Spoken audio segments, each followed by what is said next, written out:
আসসালামু আলাইকুম রহমতুল্লাহি তাআলা ওয়া বারাকাতুহু। সম্মানিত দিনদরদি ভাই বন্ধুগণ, সালাম নেবেন। স্কুল থেকে ফেরার পথে ক্লান্ত প্রতীক বসেছি। কত পরে বক্তব্য শুরু হবে আল্লাহর নামের পরে।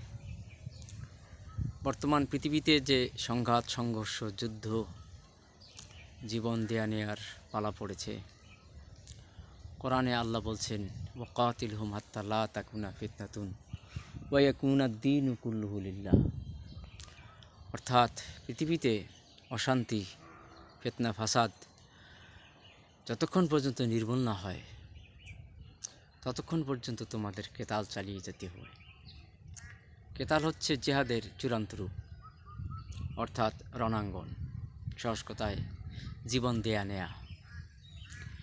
মুমিনরা জীবন দিবে এবং জীবন নেবে, এটা ইবাদতের চূড়ান্ত পরিচয়। আমরা জীবন দিতেও জানি না, নিতেও জানি না। আমরা ভয়ে ভীত অধিকাংশ মুসলমান, কিন্তু মুসলমানদের ইতিহাস তা বলে না। প্রকৃত মুসলমান যারা, তার জীবনের সকল সময় শাহাদাতের তামান্না নিয়ে সেই রণাঙ্গনে জীবনকে শোভে দেওয়ার জন্য তারা প্রস্তুত থাকে। যতদিন মুসলমানদের এই চেতনা ছিল, যতদিন মুসলমানদের এই স্পিরিট ছিল, এই শিক্ষা এবং দীক্ষা ছিল, এই মিশন ছিল, ততদিন পর্যন্ত মুসলমান বিশ্বকে শাসন করেছে। অবশ্য শোষণ করেনি, সুশাসন করেছিল। মুসলমানদের সেই সুশাসন পৃথিবী দেখেছিল, সোনালী ইতিহাস তার সাক্ষী। আমরা জাতি ধর্ম নির্বিশেষে সকল মানুষের জানমাল, সম্মান, ইজ্জতের নিরাপত্তা বিধানকারী মুসলিম জাতি। সাম্যমৈত্রী এনেছি আমরা সেই জাতি। আমরা বিশ্বে করেছি খ্যাতি, আমরা সেই জাতি।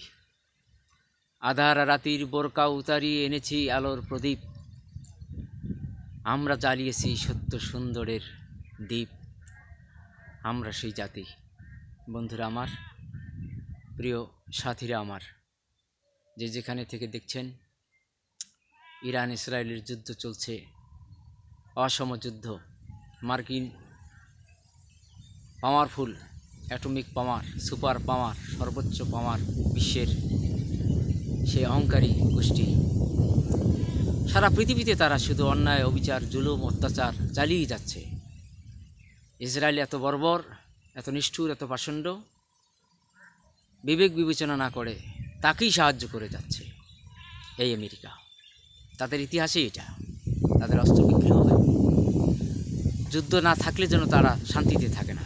পৃথিবীতে যুদ্ধ বাদিয়ে দিয়ে তারা তাদের অস্ত্র বিক্রি করে, তারা তাদের প্রভাব বিস্তার করে। এটাই হলো তাদের কাজ। ধর্ম বলতে তাদের কিছু নেই, মানবিকতা বলতে কিছু নেই, সত্য সুন্দর বলতে কিছু নেই, ন্যায় অন্যায় বলতে তারা কোনো কিছু বোঝে না। তারা শুধু বোঝে নিজেদের স্বার্থ। কাজেই আজকে মুসলমানদেরকে সজাগ হতে হবে, সচেতন হতে হবে, জাগ্রত হতে হবে। আল্লাহর প্রতি তাওয়াক্কুল, ভরসা নিয়ে ইবাদত বন্দেগী যেভাবে একদিকে আমাদের এগিয়ে নিতে হবে, অন্যদিকে আমাদেরকে সত্য প্রতিষ্ঠার জন্য অন্যায় জালিমের বিরুদ্ধে আমাদেরকে জান মাল বাজি রেখে আমাদের রণাঙ্গনে হাজির হতে হবে। আল্লাহ দুনিয়ার মুসলিম শাসক গোষ্ঠীকে সুমতি দান করুন। আজকে সময়ের দাবি সকলের জন্য ঐক্যবদ্ধ হয়ে যায়। এই বাতিলের বিরুদ্ধে, অন্যায় অসত্যের বিরুদ্ধে, এই জালিমের বিরুদ্ধে আজকে একযোগে আমাদের রুখে দাঁড়াতে হবে। তাহলে আমরা আল্লাহর মদত পাব। কিন্তু আমরা যদি রুখে না দাঁড়াই, আমরা যদি গুহার মধ্যে অবস্থান করি আর তসবি টিপি, তাহলে আল্লাহর মদত আমাদের ভাগ্যে জুটবে না। আমরা যত বিজয় করেছি, আমাদের ইতিহাস অস্ত্রের বলে আমরা বিজয় করি নাই, আল্লাহর মদত।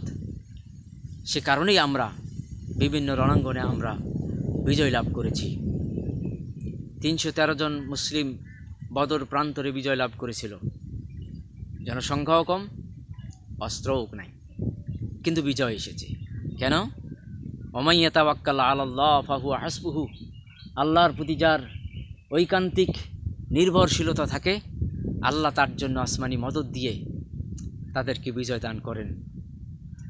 আমরা সেই জাতি, সাফায় দাহের বাতিল কো মিটায়া হামনে, নু ইনসান কো গোলামি ছড়ায়া হামনে। আমরা মানুষের প্রতি মানুষের এই শৃঙ্খলাবোধ অর্থাৎ দাসত্বের শৃঙ্খলা থেকে আমরা মানব জাতিকে মুক্ত করেছি। আমরা সেই জাতি। বন্ধুরা আমার, আমরা সত্য সুন্দরের জয়গান গাব। আমরা অন্যায় অবিচার অসত্যের বিরুদ্ধে রুখে দাঁড়াবো। এটা আমাদের স্পিরিট, এটা আমাদের স্পিরিচুয়াল অ্যাওয়েকনিং, আধ্যাত্মিক জাগরণ। আধ্যাত্মিক জাগরণ আমাদের মধ্যে আনতে হবে। আল্লাহ তাআলা আমাদের তৌফিক এনায়েত করুন। আমিন। ওয়া আখিরু দাওয়ানা আনিল হামদুলিল্লাহি রাব্বিল আলামিন। আসসালামু আলাইকুম ওয়া রাহমাতুল্লাহি তাআলা ওয়া বারাকাতুহু।